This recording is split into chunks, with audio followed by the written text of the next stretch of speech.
Sorcières et sorciers, bienvenue dans ce nouveau Witchcraft Time qui sera dédié aux protections personnelles. Déjà, faisons un point sur pourquoi faut-il se protéger en sorcellerie. La réponse est très simple, à partir du moment où vous allez rencontrer d'autres sorciers ou sorcières, vous allez être exposé à des attaques ésotériques. Parce que ces autres pratiquants, pour une raison quelconque, pourront peut-être essayer de vous attaquer. Que ce soit pour vous tester, que ce soit pour vous maudire, que ce soit parce qu'ils ne vous aiment pas tout simplement. Des gens peuvent être amenés à vous attaquer de façon ésotérique, donc il va falloir savoir se protéger. Ensuite, et ça c'est moins courant, des mauvais esprits peuvent vous vouloir du mal pour une raison quelconque. Peut-être parce qu'ils ne vous aiment pas, peut-être parce que vous ne les avez pas respectés, enfin bref, le fait est qu'il y a un esprit qui vous veut du mal, peut-être. Donc à partir de ce moment-là, il faut savoir aussi se protéger. Et dernière chose de pourquoi il faut savoir se protéger, qui est hyper courante, c'est de se protéger des intentions et des émotions des autres. Parce que à partir du moment où vous vivez dans une société où il y a des gens autour de vous, ces gens vont avoir des intentions peut-être mauvaises à votre rencontre, ou vont se sentir blessés par rapport à quelque chose que vous dites, ou peuvent être tristes, etc. etc. Et toutes ces choses-là peuvent vous affecter personnellement au niveau énergétique. Donc, pour la vie de tous les jours, il faut savoir se protéger tout le temps, pour être sûr de ne pas absorber les intentions ou les émotions des autres. Et cela ne veut pas dire être égoïste, vous pouvez les aider sans forcément prendre pour vous les émotions ou les intentions des autres. Il y a deux grosses catégories de protection. Déjà, nous avons les protections extérieures, dont j'ai déjà parlé dans le Witchcraft Time sur comment se protéger. Donc ça rassemble tout ce qui est symbole, incantation, petits chants, esprits, etc., etc. Et du coup, nous avons les protections personnelles, dont je vais parler dans cette vidéo, qui va être de la manipulation énergétique pure. C'est-à-dire que c'est vos protections, c'est vous qui les alimentez, c'est vous qui les faites. Du coup, évidemment, la question se pose, comment faire sa protection ? Il y en a plein des différentes, il y en a quelques-unes dont je vais parler dans cette vidéo, dont une qui est la plus simple à appréhender finalement. Il faut savoir que créer sa protection personnelle, c'est un vrai travail ésotérique. C'est-à-dire que là, vous ne vous servez pas d'énergie extérieure, vous allez vous servir de votre énergie à vous. Et je vais commencer par expliquer la méthode la plus simple, qui est la visualisation.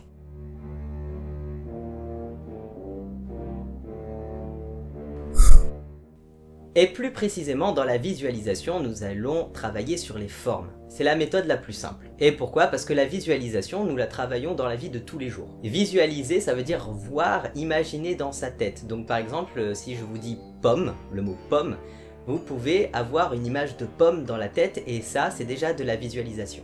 Il faut savoir qu'en ésotérisme, on considère la visualisation comme de la création parce qu'on utilise notre psyché, on utilise notre énergie et à partir d'un certain moment, tout ce qu'on voit en visualisation peut devenir vrai au niveau énergétique, attention. Donc dans les formes de protection les plus simples, nous avons bien évidemment la sphère. La sphère qui est utilisée quand nous traçons un cercle de pratique au sol pour se protéger par exemple. Il faut savoir que quand on trace le cercle de pratique, ce n'est pas que le cercle qui nous protège, c'est la sphère qu'on va construire autour de ce cercle. À cette sphère, vous pouvez ajouter des petits pics pour éviter que des énergies stagnantes viennent s'y coller par exemple. Vous pouvez aussi visualiser un œuf qui n'est pas très éloigné de la sphère mais qui peut avoir cette intention de protection en plus parce que c'est un œuf, parce que ça protège un embryon par exemple. Ou tout simplement quand on travaille avec les dragons, un œuf ce sera signe de protection, qu'on soit un embryon ou pas. En dehors de ces formes-là, vous pouvez utiliser la forme que vous voulez. Vous pouvez faire une étoile, vous pouvez faire un carré, un rectangle, un trapèze.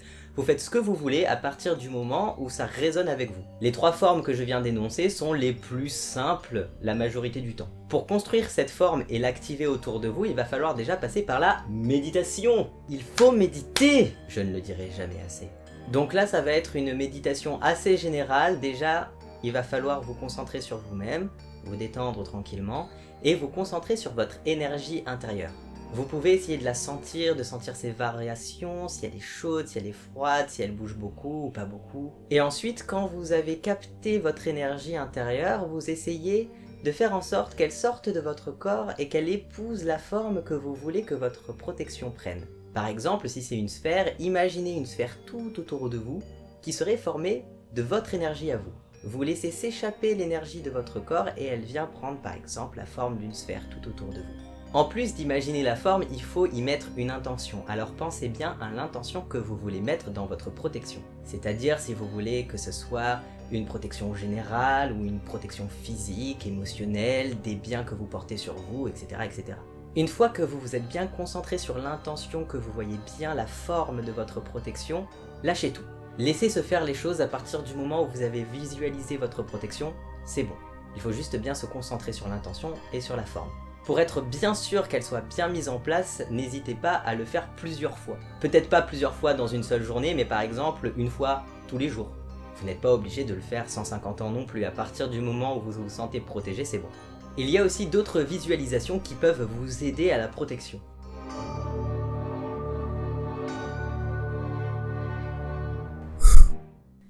Déjà, vous pouvez vous inspirer de ce qui vous vient. Par exemple, un lieu particulier, des animaux, des personnes aussi peut-être qui sont figures de protection pour vous. Vous pouvez aussi rajouter des choses qui vous plaisent, qui résonnent avec vous, une certaine couleur, peut-être une musique ou des symboles. Et en plus de la forme, vous pouvez créer en termes de visualisation un réel espace de défense. C'est-à-dire, et c'est la même chose que créer son premier espace de visualisation qui est disponible en Meditation Time, c'est le même principe, vous créez un endroit de visualisation, mais cette fois ce sera pour la protection pure. Donc vous pouvez créer votre lieu à vous, avec les détails que vous voulez, en ajoutant les gens que vous voulez, les couleurs que vous voulez, tout ce que vous voulez, à partir du moment où ça résonne protection pour vous. Par exemple, vous pouvez faire une espèce de salle de garde avec plein de gardes qui seraient là pour vous protéger. C'est qu'un exemple parmi tant d'autres. Vous pouvez faire un champ avec plein d'animaux sauvages qui seraient là aussi pour vous protéger. C'est vraiment propre à chacun. Et ça se construit de la même manière que le premier espace de visualisation ou que la forme de protection. C'est-à-dire en passant par la méditation. En réalité, je vous saoule peut-être un petit peu avec la méditation, mais vraiment, il y a beaucoup de choses qui passent par là. C'est aussi pour ça que je fais les Meditation Time. Pour vous montrer quelques exemples, je vais vous parler de mes propres protections.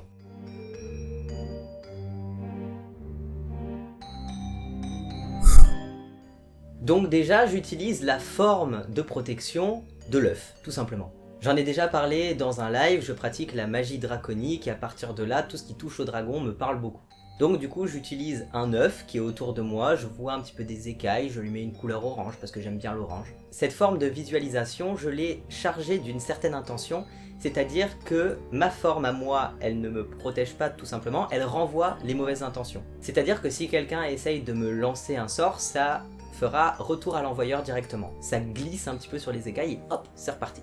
En plus de la forme et de l'intention, j'ai aussi rajouté sur ma forme d'œuf la rune Algiz que j'ai tatouée sur mes doigts parce que c'est ma rune et parce que c'est une très bonne rune de protection. Comme quoi, vous voyez, vous pouvez allier la forme, des choses qui vous plaisent, une intention particulière et en plus de ça, des symboles.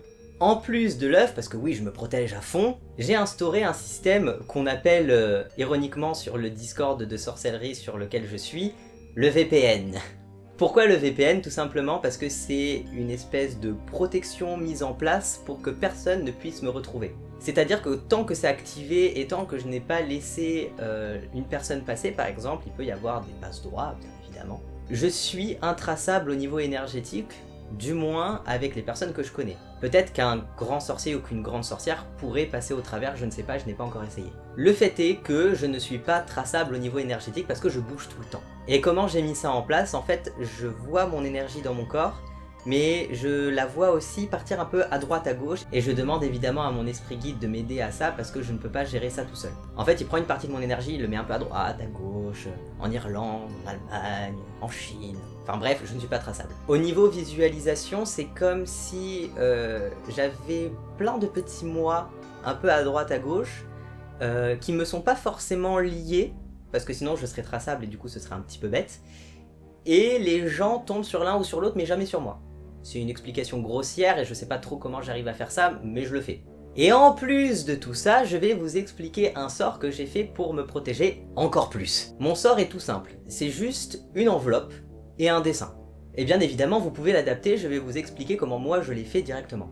Donc en fait, vous prenez votre enveloppe. Moi j'ai écrit « moi » dessus pour bien caractériser que l'enveloppe c'est moi. Vous pouvez écrire votre prénom, faire un petit dessin, adapter comme vous voulez. Et à l'intérieur, j'ai glissé un petit papier avec dessus le dessin de la protection que je voulais.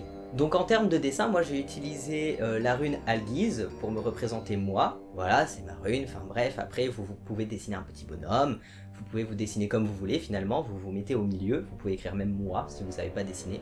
Et autour, j'ai dessiné des petites vagues pour montrer un petit peu la protection que je voulais au niveau énergétique. Donc en fait, j'ai dessiné plusieurs couches de protection, avec des couches plus ou moins denses, pour laisser passer les choses, ce qui me permet quand je marche dans la rue par exemple de capter une mauvaise intention de très loin. Et bien évidemment vous pouvez faire comme vous voulez, vous pouvez dessiner un gros rond autour bien épais pour montrer qu'il n'y a rien qui passe, vous pouvez dessiner un carré, un triangle, un cœur, que sais-je encore, qu'est-ce que vous voulez.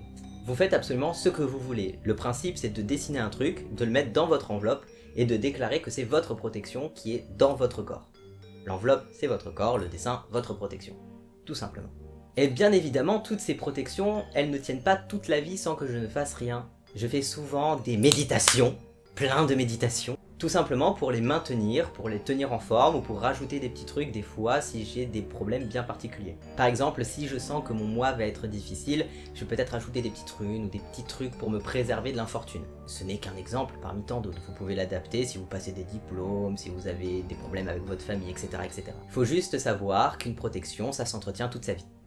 Pour conclure, les protections personnelles, c'est vraiment la base de votre protection. Les symboles autour, c'était vraiment pour vous prévenir du mal qui pourrait vous arriver, mais vraiment, la protection personnelle, c'est celle qui est la plus importante. Donc construisez-la, entretenez-la, ne vous inquiétez pas, de toute façon, les formes sont adaptables. Ce n'est pas parce qu'aujourd'hui vous faites une sphère que vous garderez une sphère toute votre vie. Aussi, les protections personnelles sont un bon commencement dans la vraie pratique de la sorcellerie. Tout simplement parce que c'est de la manipulation d'énergie pure. Vous ne comptez que sur vous et votre énergie. Et c'est un très bon entraînement pour ensuite faire des sorts, des rituels, où vous serez les seuls acteurs de vos sorts et rituels. Et c'est là où ça devient très intéressant et très puissant d'ailleurs. Et c'est comme ça aussi que vous allez évoluer dans votre pratique. Bien évidemment, là j'ai montré des exemples, mais adaptez les protections comme bon vous semble. Que ce soit mon sort, que ce soit mes styles de protection, inspirez-vous, prenez à droite, à gauche des couleurs, des chants, des symboliques. On s'en fout, faites ce que vous voulez, il faut que ce soit votre protection personnelle. Voilà pour ce qui était des protections personnelles, j'espère vous en avoir appris le plus possible et vous avoir aidé à construire vos protections personnelles. Si vous connaissez des amis à vous qui ont peut-être des soucis par rapport à ça, n'hésitez pas à leur partager ma vidéo. Merci d'avoir regardé jusqu'au bout, c'était le sorcier de la pluie. Au revoir.